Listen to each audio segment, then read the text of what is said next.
In this quick video, I'll show you how to add password in Windows 10. If you found this video helpful, then please consider subscribing my channel and also like this video.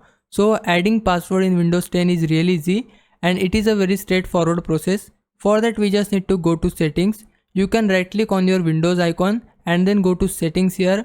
Once you are in settings, go to accounts and now click on sign in options on the left panel, and then we need to click on password. And now you will see option for add. We need to tap on it and then it will show you this window. Here we need to add our new password. Let me add my new password here.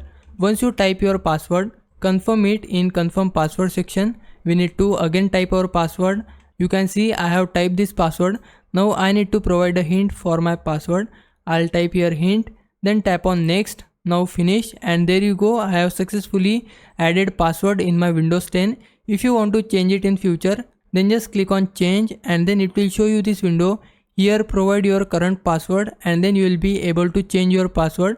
Now I don't want to change it, so for that I'll click on cancel, and this is the way. Now it's your time to repay me. For that you can just subscribe my channel. I would really appreciate it. For now, thanks for watching. Bye bye.